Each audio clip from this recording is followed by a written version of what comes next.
All right, you guys, I am so freaking excited for today's team call. We have a super awesome guest on our call today. Her name is Bree. She is an incredible coach. I actually met her on the Central Region Leaderboard. So it's once you become a two-star diamond, you get to jump into some pretty sweet pages for your region, and you get to connect with other coaches. And that's where I met Bree. I think I started it kind of. I jumped on and asked if anyone would want to do call swaps, and I just hosted her team call last Friday night. And she is just an incredible coach. Like, she messages me, and it's like she's speaking my words. So I just adore her, and she is a rock star coach. She's in the top 50 in the Central Region, which is rock star. Are you your two-star? Yep. Premier, working on Premier? Yeah, Premier can happen. Yep. Yep, she'll be a Premier coach in 2016, which is super cool. She has been in Success Club 10, 22 months, I think is what you said? Yes. Yep. So, like I said, this girl, you need to listen to her because she's going to teach you some incredible things, and you need to be taking like mad notes. So I'm going to turn the time over to let her get started. Awesome. Okay, so I think if you can see it, I'll just go ahead and get started. I'm not used to like not seeing myself or anybody else. I always think I'm talking to myself, but as long as you can see the slide, I'll go ahead and get started. So I'm really excited to have you guys like listen to my presentation. I always get nervous on calls like this. Like, what do I have to offer that, other coaches don't share with their teams? Because I always felt like, well, I don't know, I don't do anything special.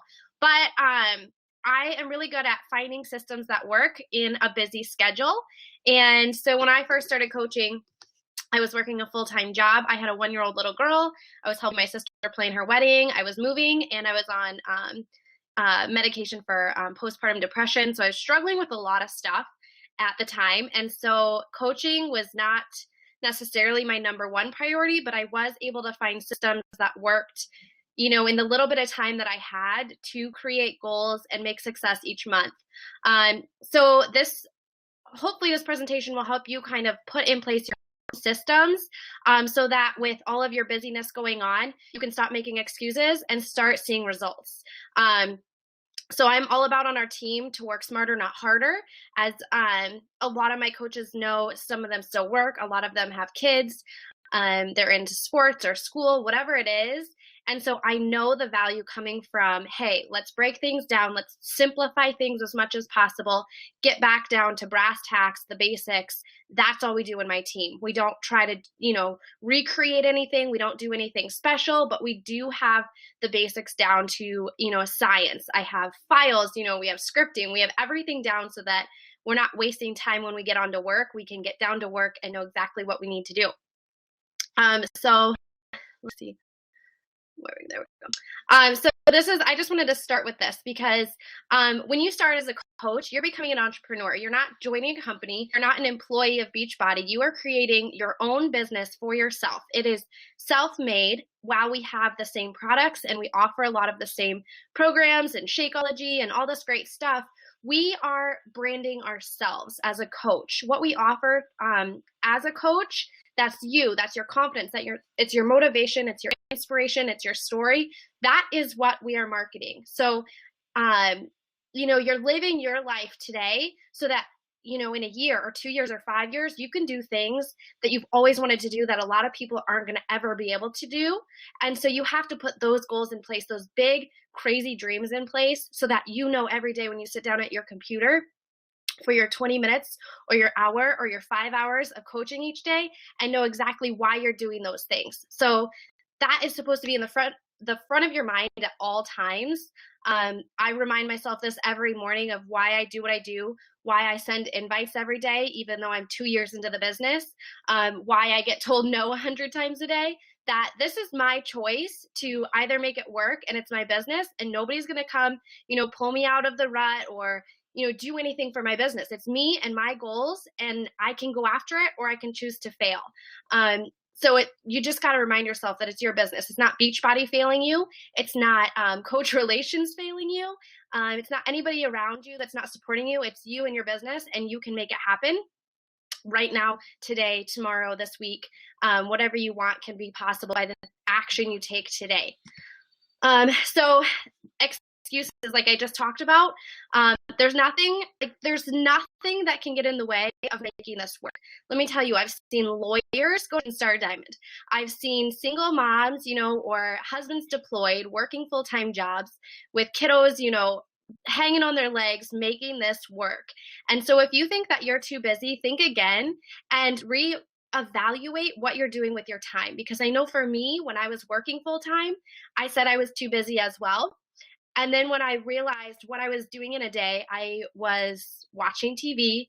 I was dragging in my workouts, probably spending way too much time on my 30-minute workout because I would lag around, or what should I put on to, do my workout, whatever it may be. I was spending way too long in the mirror getting ready for work. Makeup was a bigger priority than inviting. So I had to reprioritize. But if it's something that you want and your goals are big enough, you can make it happen. You just have to cut the BS. So these are 5 tips. We're going to walk through them a little bit. I don't have like a complete outline of my day because it changes month to month. As your business grows, you'll kind of find that you have to reevaluate where you put your time and where you spend a lot of your days. So this is kind of an outline of what I do in a month. But I want to give you my top 5 tips of how I plan a month out, how I, go about coaching, because I haven't honestly worked the business a lot more than when I quit my full-time job. I work about the same amount of hours. There are days where I put in a lot of hours, maybe making training videos. But as far as my business moving forward, those daily activities and the things I do each month take the same amount of time. So number 1 is making a plan. If you don't have a plan and you sit down at your computer, I'm going to guarantee that 90% of you are going to get on Facebook. You're going to scroll your Facebook. You might respond to a message. You might make a post. You might dabble around in a team page, but you're not going to get anything productive done. You can get to the end of your day and say, what did I do? And maybe you talk to one person. So making a plan of action, whether it be your monthly plan, your weekly plan, your daily plan, you need to sit down and make that plan on your day off, in the evening after work, when the kids go to bed, whatever it is. At the beginning of each month, I like to do it a week before the beginning of a month, because then I can look at my month and say, okay, this is what's coming up. So get organized, have a calendar.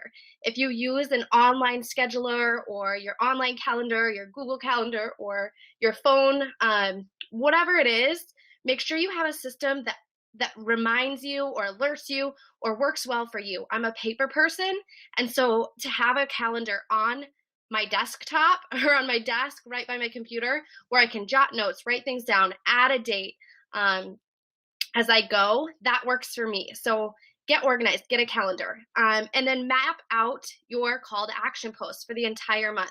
So on your work calendar for your coaching call to action post, know exactly when your challenge groups are going to start, and then go back 2 weeks or 3 weeks, however long of a time frame that you feel is necessary to post and message people and invite and hit those, get those challengers locked in. So you need to go back and make those call to action posts. You need to type them up. You need to make sure that the links in your call to action post are accurate. You need to make sure the email is proper, whatever the information in your call to action is going to be. And then make sure that you take the time to go pretty up some pictures. Is it going to be a new year, new you, challenge group alert, or is it going to be a sneak peek alert? Are you going to use PicMonkey to make a pretty banner? Whatever you're going to do, make sure you have those on your schedule so that you know before the day comes, like, oh shoot, it's the day before my sneak peek. I have nothing to post and I have nothing to share, but I really want to get people involved. So by mapping out your call to action posts for everything, your free group, your challenge group, and your coaching groups, have that mapped out so that when you have downtime or you have free time, instead of scrolling your newsfeed, you can go directly to a task instead of getting sidetracked. And then set your week based around your most important activities. So my most important activities are always to set Success Club as a main priority in my own business so that my coaches will follow suit. If I'm not hitting Success Club, I always tell my coaches, Success Club 5 by the 5th. If I'm not doing that, then my coaches are less likely to hit it, and they're not going to see the importance. So setting that example by me making sure that's important and making sure that I'm sending invites and I'm doing what I need to in my business, my team tends to follow suit earlier in the month. So we don't end the month going, oh crap, we need to send 50,000 invites. We're scraping by. I need one more point. That it's never that stressful environment at the end of the month. So set your week based up around those activities so that at the end of the month, you're not stressed out about, scrambling.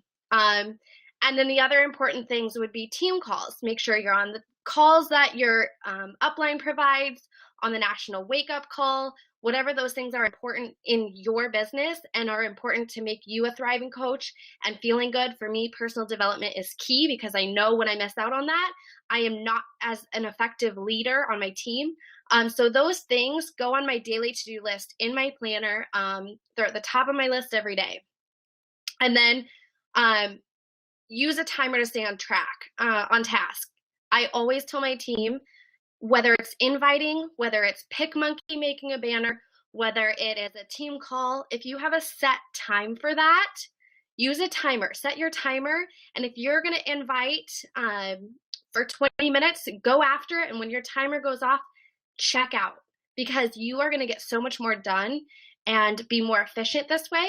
If you want to set yourself 30 minutes for inviting, give yourself, 10-minute time frames, then take a drink and do 10 more minutes and then 10 more minutes. But set a timer, because you're going to be a lot more efficient in getting things done because something's clicking over there and that there's an end goal to hit. And then never skip over the less desirable tasks on your to-do list. This tends to be a big one. If some of you may have read the book, Eat That Frog, and it really hit home with me because a lot of days I did not want to invite. A lot of days I didn't want to do a coaching opportunity invite because coaching opportunity it was hard for me to have that conversation with people and I wasn't very good at it. And so to get good at things, you have to do it. So I encouraged myself and I put it on my to-do list to invite 2 people to the coaching opportunity every day. And I got better at it. So I tried to skip over that less.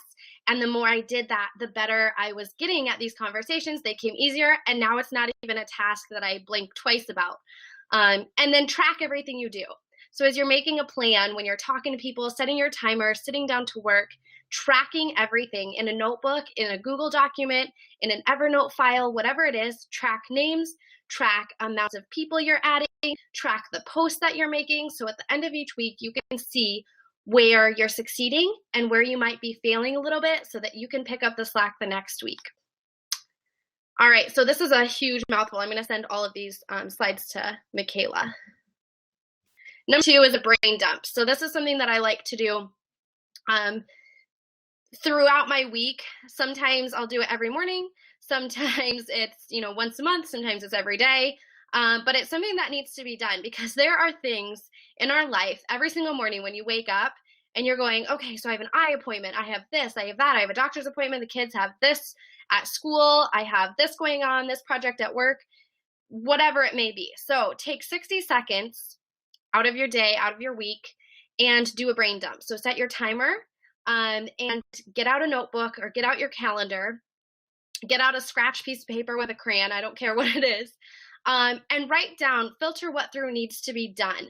So when you wake up in the morning and go, okay, this is all the stuff on my mind, and you can dump it onto that piece of paper, and then you're free to go through your day without feeling stressed out of, oh, I still need to remember that 5:45 appointment. And you're not stressed about whatever it is because you have it right there on your list. And then these brain dumps we do on our team calls a lot. You write down, set your timer for 60 seconds, and you write down why you love coaching. And this is so important because it reminds you of your why, but it also gives you an opportunity to write down all the things that you might just jump to your mind at that exact moment of why you love coaching. And each week it might be a little different. And you use these posts or these ideas for inspiration for your posts on your personal page or your like page. So what I like to do is I take my 60 seconds of writing, and whether it looks like gibberish or if it's full sentences, whatever I've written down in those 60 seconds, throughout the day and throughout the week, I can compose a voice to text email to myself and just kind of talk about that reason that I wrote down for coaching. So whether it be the opportunity to earn income because I can send my daughter to a private school, or whether it be I love coaching because it keeps me accountable in my journey and I can share why. And then I send myself these little emails so I can then go back when I have time and create posts around these ideas and thoughts. And that becomes you. That is you sharing yourself genuinely to everybody, because it's your thoughts that you're not filtering, you're not criticizing yourself as you're typing out a Facebook post. A lot of us tend to backspace a lot, or I don't like how that sounds, so I'm going to delete it. This gets it out on paper and puts your thoughts into words, and as you're speaking, it comes out naturally, and then you can go back and edit, the punctuation, but it's really you talking and you coming from the heart. All right, so number 3, always and only share you on social media. And by that, I mean, don't go around other coaches, other inspirational things that you like, and be clicking that share button.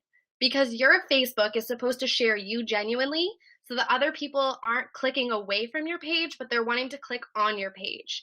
So don't be generic in what you share. When we use other coaches for inspiration, if you get inspired by a post, go recreate that and be genuine to you. Whether it be a post that you like about coaching or a challenge group or just life in general, maybe it's about personal development.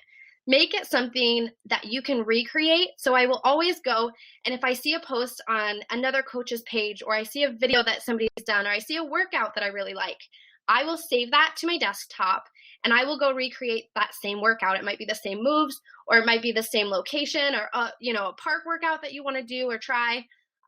Instead of clicking share, make it yourself and then post it up onto your social media.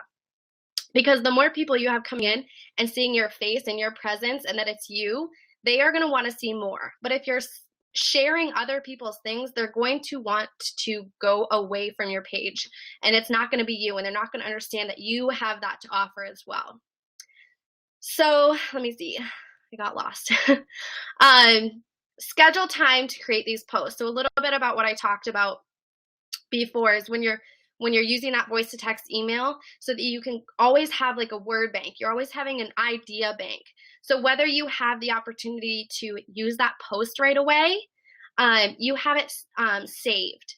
And then number 5 on this is recycle posts.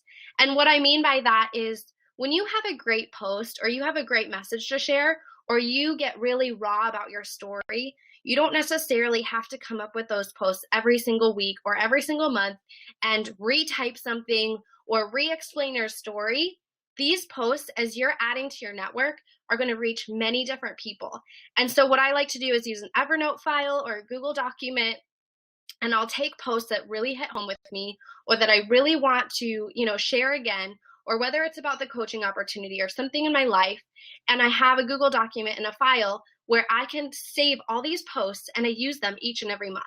So I might use a different picture, or I might use, change up the wording, but it's the same idea, the same concept, and something that I'm really passionate about. So I'm saving time on my posts, because if you're adding to your network, it's going to be different people seeing it regardless, or your friends list, affinity on Facebook, it's going to be different people with different eyes on your post every time. So many posts have gone by. If you're using that same post every month, it saves you a lot of time. Okay, sorry I'm breathing. Being pregnant makes it hard to talk. So number 4 is utilize the tools around you. So instead of feeling like you have to reinvent a script, reinvent, a team page, and all these things for you, we have so many things on social media, on the internet, that we can utilize to save time. The first thing is Buffer or Hootsuite. I don't recommend it for posting to your like page, because on your like page, you can schedule out posts directly on there. There's a little timer, and so you can post the date and time of when you want those to post. And then to your personal page, I really always encourage that you do your own personal post, whether it's ones that you've created and you have saved on your phone that you can post up really quick. But Buffer and Hootsuite are great for your challenge groups. If you have a check-in that you want to be accountable each and every night so that they know that you're there at 7 p.m. every night, it's a great check-in. So in my challenge groups, we do water, meals, shakes, workout every night at 7 p.m. They know that is going to go up. Excuse me. And so I can buffer that post out. And even if I'm at home and still want to check in with my group, I can be present. I can be commenting on questions. I can be finding resources for them, but I'm not spending my time posting that little post up. So they can find it and they know it's going to be there every night at 7. I also use this for clean eating groups because we repeat groups a lot of the time. I have a crock pot group and I have my kids, clean eating group and I have my budgeting group. Whatever it is, if you're going to repeat it, if you have your document saved in Google or your Evernote file for your free group, you can buffer out all those posts and then you can be interacting more and taking the time to be interacting on their comments and such instead of taking the time to actually be making that post. So I use this a lot. And then acuity scheduling is another one that I really, really like. I can use this for my team because they can talk to me at any point in time, but I also have respect for my family and for myself of my business hours. And so this way I can set up exactly when I want to be available, and it gives them an opportunity to schedule time with me. They feel important, but I also have it built in around my own family schedule.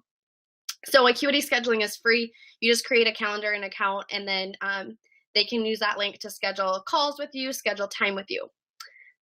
So this is your business. Use the things around you to make sure that it's staying focused on your business, your goals, your why. While we add more coaches to our team, you need to stay 80% focused on your goals because your coaches and your team and your downline are going to lead. You're going to lead by example better than telling them what to do. So I spend 80% of my business on me and my goals and 20% on others. And this is not selfish. This is just showing them that if they focus in on what they want to do and where they're moving to, people will follow. All right. So number 5, I'm sure you guys have your very own power hour. Michaela has gone over, I'm sure, a daily to-do list. But creating your own, feel like you can have the choice to make your own. What works for you? What does your day look like? And what can a power hour look for you to be successful? Maybe you have a job where you can chat all day or invite all day. Maybe you sit at a computer and can be on Messenger a little bit. So maybe inviting isn't on your power hour. Maybe it's listening to the national wake-up call while you add to your network. Or maybe it's, whatever those things are that you struggle with getting in, that's what your power hour is for. And sometimes it's not an hour. Sometimes it's 20 minutes. Sometimes it's 30 minutes. But creating that list of things to be successful has truly helped my team really define and hone in what they need to do each day. Like I said, when I was working full-time, my list has drastically changed from that first year in my business to now. But I still have a list that I can check off and go back to and see what exactly I did, what exactly I skipped, and where my numbers aren't as high as I want them to be. So I have some examples of ones that my team has created, as well as I found on Pinterest. But these are just a few. And then print these off and save them in a notebook or open it in Google Documents again and check it off as you go each day. So like I said, you can really track your progress, know how many posts you're making a day, how many new contacts you're adding, how many people you're creating conversations with, how many people you're cold inviting, all that good stuff can go on there. So then the last thing is treat your business like a business. It's the you brand. So I talked about this a little bit at the beginning, but it really is you that you're sharing. You don't ever have to sell in the business, which is what I love because I'm not a salesperson. I could make pitch for days about a car and not sell it because I would have no idea where to even begin selling a product. But I know that I can share myself, and I know that I can be real and honest and relatable to people. As long as I'm not scared to mess up, I just keep going and I fail forward all the time. So that's all I have. I don't know if you have questions, but I hope those tips helped a little bit. Okay, was that not like the most amazing call ever? Like seriously? Like note after note after note, girl. Seriously. Does anybody have any questions you want to type up? If not, if you're I know it's hard to think on the spot. You can send the questions to me.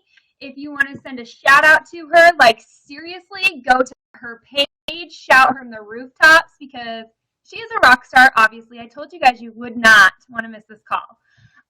Thank you for jumping on, Bree. Seriously, we adore you. Yeah, we love you. Okay, so I will let everyone go. Thank you for hopping on. Like I said, can I make a note that if you want to follow me, everything I do is public. And so I actually try to save room as on my friends list. So I know I get on this all the time and people go and add, but I really try to encourage people to not friend coaches unless they're on your team, because you want to save that room for, potential customers, potential coaches, and your own downline. And so instead of going and friending, just go ahead and click follow. And I am more than happy to, take messages. All my messages go into the same spot right now. So if you want to message me, reach out, but just the friending, I try to keep for potentials. Perfect. Yes. Cool. Follow her today. Message her or post on her page because she is awesome. And she'll send those slides to us and I will post them in the team page. This call's recorded, so I'll share it because everyone needs to hear it. So thanks for jumping on and have a good day, everyone.